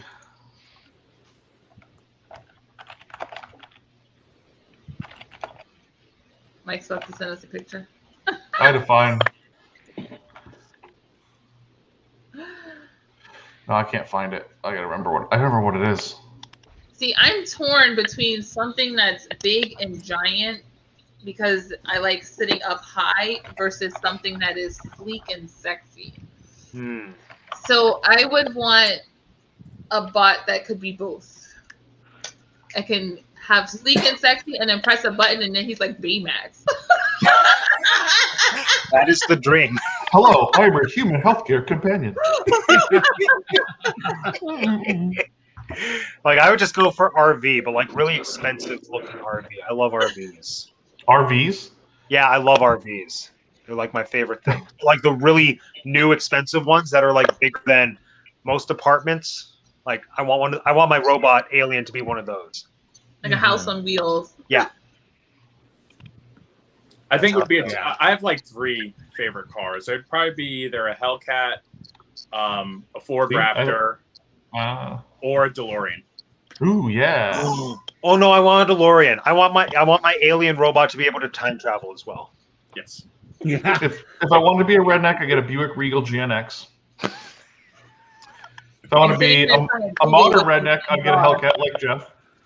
And I'd probably get one of the new Aston Martin, actually, or even a Porsche GT3 would be kind of fun. That would be fun. All right. Who hasn't Matt, seen their ideal alien car yet? But what Matt needs is a big, giant, like, RV that has a port for a car in it, so he can take his other Autobot with him. So he's a car, and then he has the RV as well. There you go. And your RV actually turns into like a giant like house too, so you can have both. You know, I want all of these things. I'm like, just give it to me all. Yeah. Do we think Lightning McQueen is an Autobot? No, that's a bigger question. He'd have I don't want to delve into the cars universe. I get too angry. He's a car mutt, so he's not actually one car. He's a whole combination of cars. He's a mutt. We don't need him. Yeah, no, we don't need car mutt. Okay, well, this isn't where I expected this conversation to go. So let's move on to the game. Yay! Now, for everyone watching, prior to the show today, everyone on screen was assigned a secret alien. Don't reveal your alien yet, everyone, but just give me big nods. Do you remember who your alien is? Yes. Yes? Okay, so The game we are going to play is called Guess the Alien. So everyone is going to have 30 seconds to draw your alien. And then we're going to show everyone our drawings of our alien, and then everyone has to guess who your alien was. Don't start drawing yet. The way that the points will work is you will get a point for every alien you correctly identify, and you will get a point for as many people correctly identify your drawing. There it is. All right, you're going to have 30 seconds to draw your alien. The time will start in, I'm watching my timer right now. I'm waiting for it to get to an even number. So just kind of sit tight. Think about your alien, visualize it. 30 seconds start now. Draw your alien. Draw your alien. Draw your alien. No words, because that's cheating. Draw your alien. Draw your alien. Draw your alien. Can you do better? No, your alien. Draw your alien. 10 seconds to continue drawing your alien. 5, 4. Oh man, I'm gonna lose so bad because somebody's gonna guess the wrong one. 1. Pens down, hands up. Like Master Chef. I chose the wrong color wrong color pencil. I'm so excited to see. I'm already doomed. I already doomed once I started drawing it because people are gonna guess one thing and it's not that one thing. We'll see. All right. Now, very important here. As we are guessing, don't give any clues about your alien. Like if someone says something that is your alien, like try not to. Yeah, you know what I'm saying. Hold on, I forgot to make a scorecard. But do we say if they're right? Yeah, we'll say if you're right. So hold on. I'm actually pretty sad at my alien drawing. Oh, it actually looks like a Monsters Inc. character, not an I'm telling you, in my head, my alien looked exactly like he was my beautiful alien. in my Now head, that I'm looking at the paper, I don't know what this is. I should have chose. We'll start with a different color marker because that's the markers what makes mine go to the other character that I don't want it to be. This is why I'm so excited. Okay. Oh, also, if you have a second piece of paper, just have a separate spot where you can write down your guess. Oh. Yeah. Oh, right there. Yeah. All right.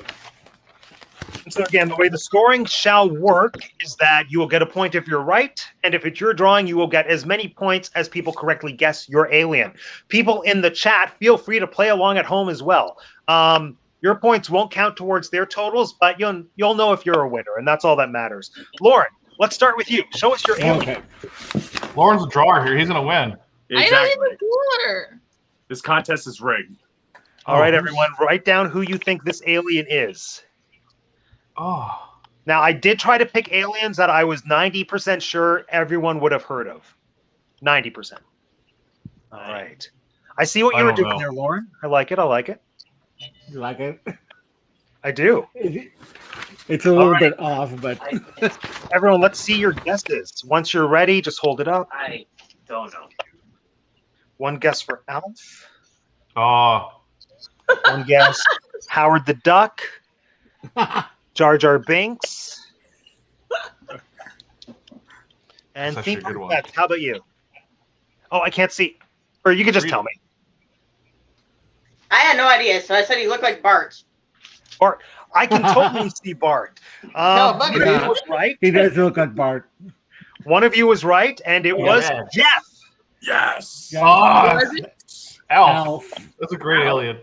It was Alf.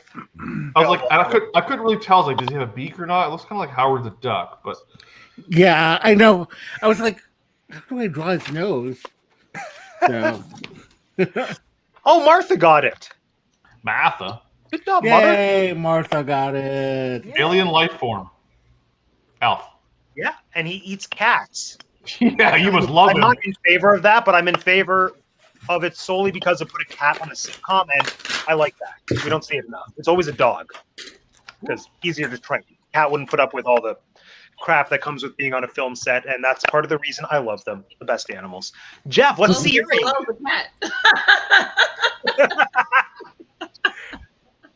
Okay. Our paradise alien. Oh my gosh, I love it.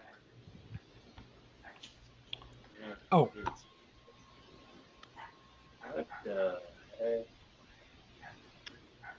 All right, and once you have your answer, just hold it up for the crowd to see.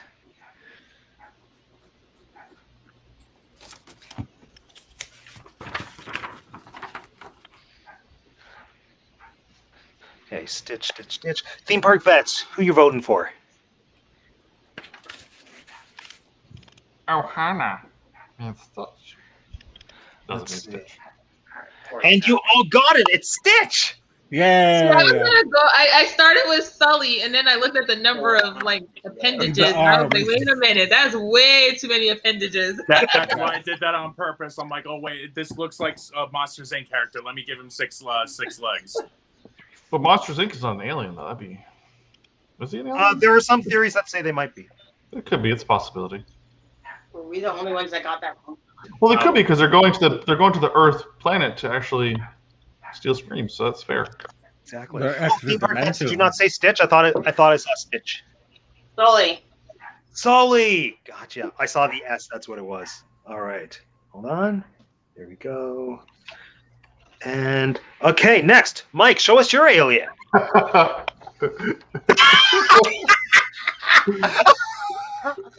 Okay, everyone, write down your guesses.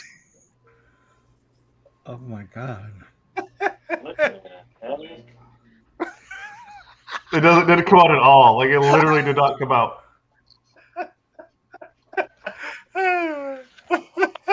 Yes, that's me. Okay. We've got. Hold on. All right. I'm almost ready. One's still rolling.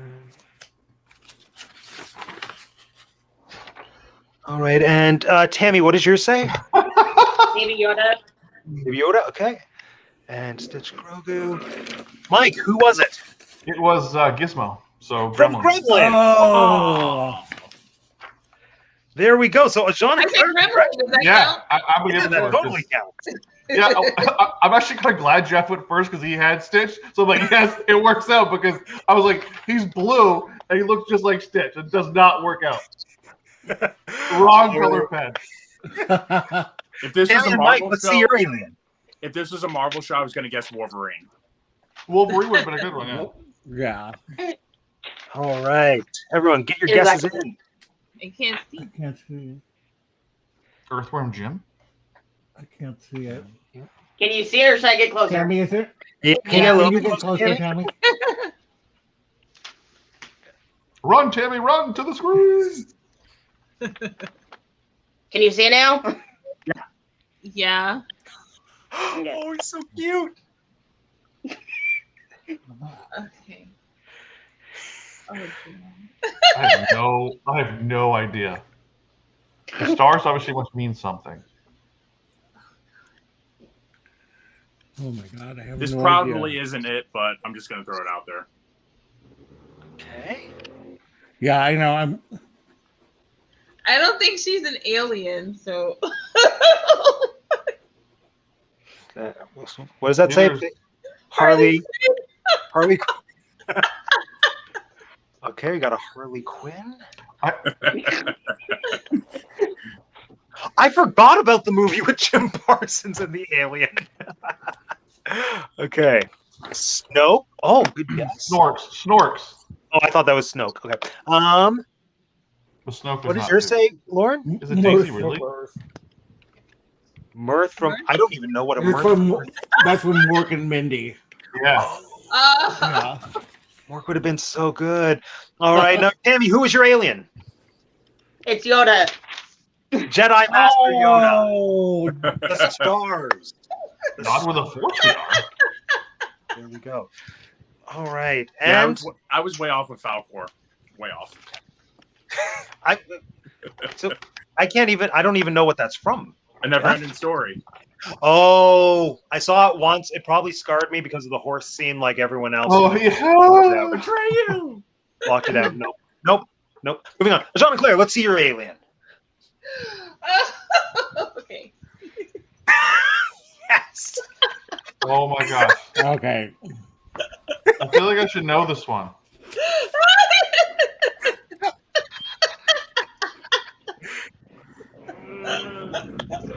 What the heck? I wouldn't know. Yes. Well, one vote for Grogu, aka Baby Yoda. Love him. Okay. Got another vote for Baby Yoda. It's Yoda Stein. That's a good guy. Ooh, Tammy, what's your set? E.T. E.T.? Okay. I have no idea. He looked more like Yoda Stein. I do like Yoda Stein. Yeah, he's got little things on his neck. He's like Frankenstein and Baby Yoda. And with a And it was face on the His surfboard. mouth looks like Vader too. It's yogurt. I hate yogurt. I hate, especially Yeah, Especially with with yogurt. strawberries. Ajanaclair. Ready? Yeah. So this is the little frog. Oh, okay. He's eating the frog. I thought it was. These are the little wrinkles in his forehead. And this is supposed to be his pram. Yeah, that's the thing that I'm like, that's got to be the pram. That's a nightmare. It's like And That those are thing the around his ears. the thing he was floating in. he looks like a 1950s like version of an alien. He should be aluminum and like painted silver. Oh my god. This drawing reminded me of like that meme where it's like what you think you sound like, and there's a picture of Ariel, and then it's like what you really sound like. It's the And it's like Pumbaa from the Lion King. Oh my gosh, that's amazing. All right, everyone. So these are the current scores, and as per always, we're going to do a final Jeopardy round where I will draw an alien, and then you have to guess who my alien is. For this round, you can choose how many of your existing points you would like to wager. All right. So just the current scores. I might have been wrong. I was laughing a lot, but I think I'm 90% right that I'm right. Who knows? We'll see.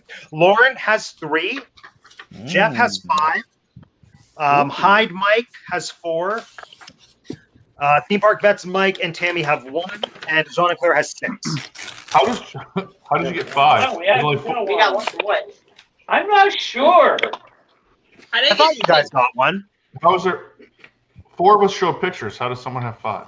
Because you got points for You everyone got- that correctly guessed yours. Yeah. We got one for Oh, mine. okay, cool. That's cool. I like that. I didn't know that. The Theme Park Vets guess Grogu?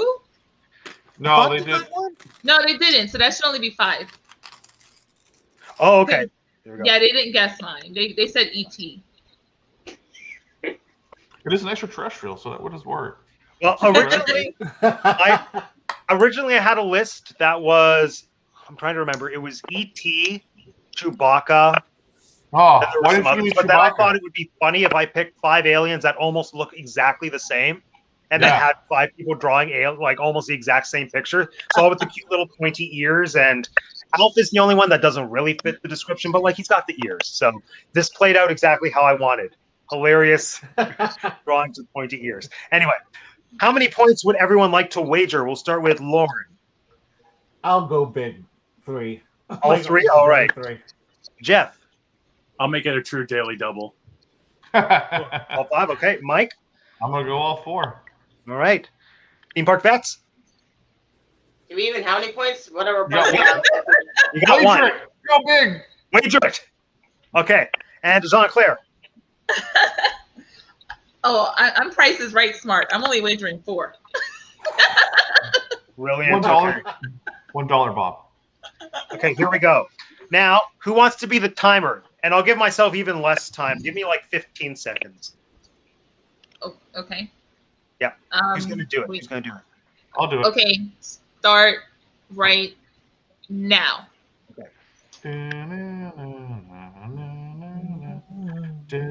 Come on, guys, sing with me.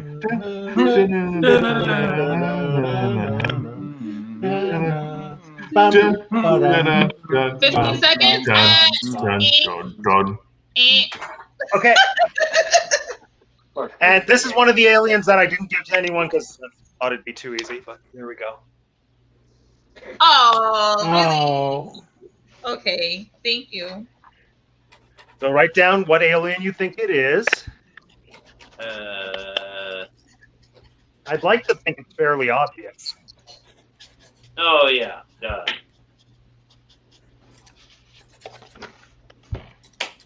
Ah. No, my pen fell apart. What's Aline? Aline?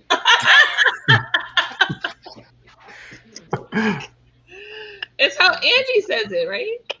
Yeah, that's totally it. That's the one. Do they even have a name? Yeah, alien. Come on. Lauren, Yeah. who'd you guess? Wow. I did Toy Story. You have been eternally chosen. We all got it. It's an adorable Toy Story alien. Okay. That backfired on me. Paradise Falls wins with 10. Closely followed by Ajanaclair with 9. So close. It was a valiant effort, everyone. It was a valiant effort. Oh, wait. Martha got it as well. There we go. Well, she doesn't count. Just kidding. She always counts. That was so much fun. That played out exactly like I wanted it to. That was great. Fun. Yes. We always come I up- feel we like always future have games are fun going to have games. more drawing challenges. We'll see Yeah. how it plays out. Delightful. All right, everyone. Well, thank you so much for joining us for Great Movie Ride Alien Day. Does anyone have closing thoughts on the film, the ride, the live stream, anything before we wrap things up? Does What's next anybody remember being extremely terrified over the alien experience at Magic Kingdom? I never got to go on it. I was. I only got to go on Stitch's Great Escape, and I loved it. And I wish they never got rid of it. Because if you weren't scared of Alien, that ride made you scared of Alien. You were pretty much locked, obviously, in the seat, and they had the alien running around you, like the corridors. Then they had like water dripping on you as if the alien was hovering over you. Nope. Yeah, no, that was not a fun ride. Why did they do these awesome rides? I would totally do that. Yeah, I It's could buy at that Magic first Kingdom row. of all places too. Yeah, because it was too scary. And originally that was supposed to be, well, it's in my video, no spoilers, Yes. but spoilers. It was supposed to be an alien ride, but then they were like, alien's too scary. So let's just make the exact same ride, but create our own alien. So that's not associated with the scary movie. And then it'll like be a surprise for everyone about how scary this attraction actually is. So it was supposed to be the Xenomorph that was like spitting on you. Mm-hmm. That'd be so good. I missed it. I got Stitch's Great Escape, which I was good with. I wish I could have experienced Stitch's Great Escape. Especially the burnt smell right in your mouth. You're like, I feel like I missed all of the good Disney rides. And then that was good. I know. Bring Stitch back. Bring Stitch back. Bring Stitch back. Bring Stitch back. They need to make Tomorrowland Speedway Stitch's Great Escape again. That's what they should do. Stitch's they Great get rid of Speedway. that. Yeah, I have a video on that. I talked about it's the worst ride and how they should retheme it. It should be Stitch. I'd be on board. I can see that. But they're putting all their energy into Tron right now. Tron's gonna be beautiful. Oh, I But- love Tron. I got a cool hoodie with Tron. I'm so excited. I have a Tron Funko. Yeah, I got a friend. Man and I have a friend who makes shirts and hoodies, and she actually made a Tron hoodie. The first one she made had a big giant glow loop that went all the way through the hood and all the way down the zipper on each side, so it lit up either orange or blue. I didn't get one of those. I got the one without it, but it's still pretty awesome. Why would you get the one that doesn't glow? Because it already had passed. Like she sold out immediately when they came available. Okay, that's the right answer. I respect Like that. they were really cool, and she's like, I can't get them anymore. They don't make them, so I made a non-official Disney challenge coin of a Tron disc, and it glows that's in the cool. dark. That's actually pretty awesome. Oh, that's cool. I need to rewatch Tron. I think once this is done, I'm going to do a revisit of Tron because clearly it has to be worthwhile. They're making a ride, so there we go. I like the frisbees. The ride is awesome. The ride is awesome. I went on it in Shanghai. I'm so jealous. Fun. Go on. Yeah, it's just. I mean, it's like being in one of those bikes. Have you been on Hagrid's? I was going to say, how does it compare to Hagrid's? Yeah, have you been on Hagrid's? I haven't been on Hagrid's, unfortunately. Okay, you need to ride Hagrid's and then tell us how it compares. Yeah. Okay. Let me know the next time you're going to Hagrid's. Let me know next time you come down to Universal. Ben and I will meet you out. We'll go hang out with Hagrid's. Okay, sounds good. It's a kitty. There's two of them. There's a black one and an orange one. I've been watching them the whole time. I'm like, kitty. My kitties got kicked out. What? No, never kick out the cats. Well, they are. All right, Morgan, we'll go. We have a lot of people who are prepared to go on giant trips to like Disney all over the world. So there we go. Yes. Yeah. Before the pandemic, we were scheduled to go to Shanghai. So. Oh, yeah, I love New York. So good. The pirates there, so good. Yeah, that's my favorite. Watch the TPV, the POV videos. Yeah, they're really cool. Amazing. One day, someday, soon. I want to go to Tokyo Disney Sea and ride that 20,000 Leagues ride. Looks so good. Amanda and I want to do our 10th anniversary. We want to go and travel around the world and go visit every Disney park as one trip. So spend a day or two at each park and just travel our way all the way around the world in one circumference to visit all the Disney jet lagged. Would you get a hotel at all, or would you just? Yeah, it'd be like probably 3 weeks of time. That would be amazing. Yeah, that one too. That animatronics is so good. Like, amazing. Stunning. There's so much Disney to see in this world. I make so much mention of that in my Tomorrowland Speedway is the worst ride video. Go watch it. I'm just going to shamelessly plug here. Another good plug, Mike. There we go. And speaking of plugs, now's the part of the show where we plug our channels and then we sign off. Yay! Well, not yay. This was a delight. Thank you, everyone. This was so much fun. I love doing these live shows and getting to just chat with everyone because, I watch your videos all the time and I feel like I know you, but then we actually interact. And then it's like, oh, yeah, you're a person that I can talk to and not just watch on a screen, even though I'm watching on a screen. Anyway, Speaking of watching everyone on a screen, let's tell everybody watching where they can find your channel, where they can find your videos, and tell us a little tidbit about what we can look forward to seeing on your channel in the future. Let's start with Paradise Falls.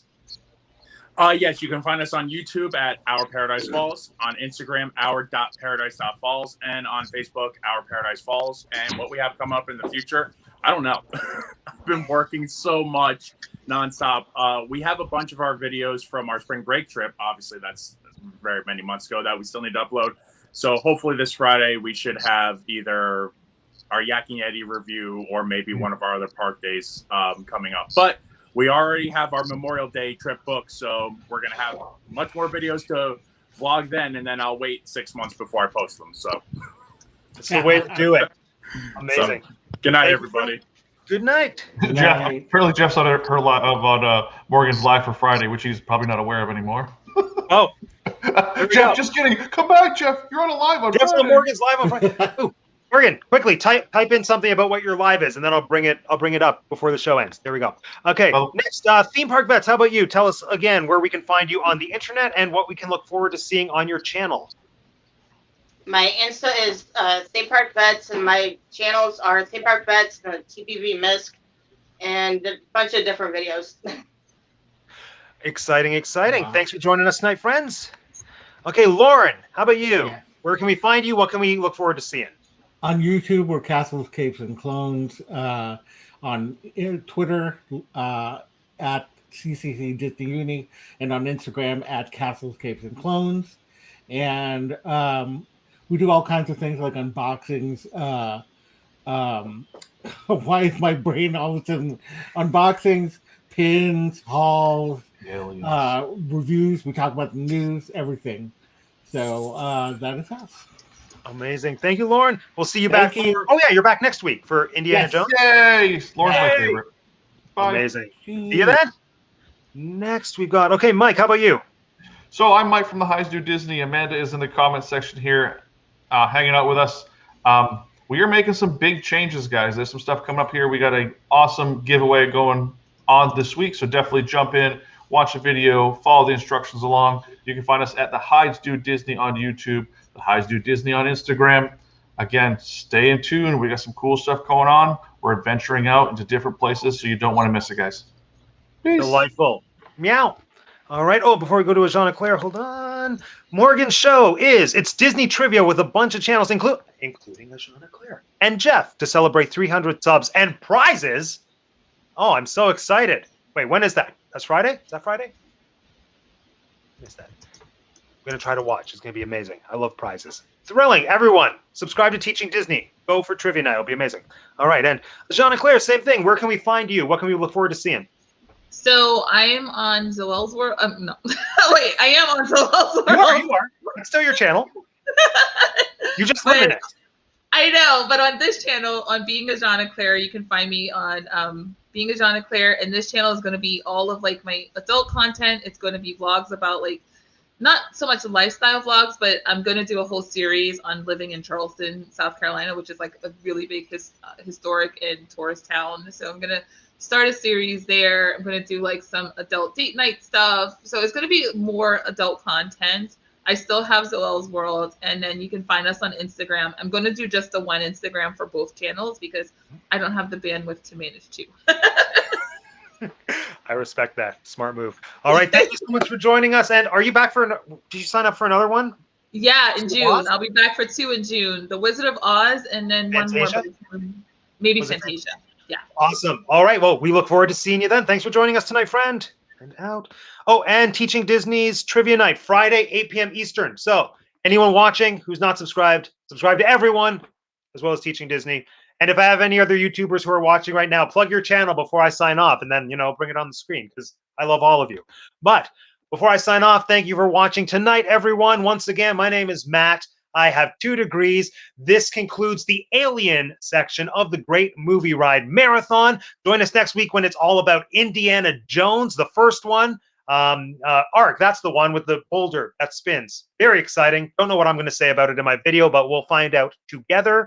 And yes, thanks for joining us tonight. Once again, my name is Matt. I have 2 degrees, and this has been the Teacup for One. Go away. How do I end this?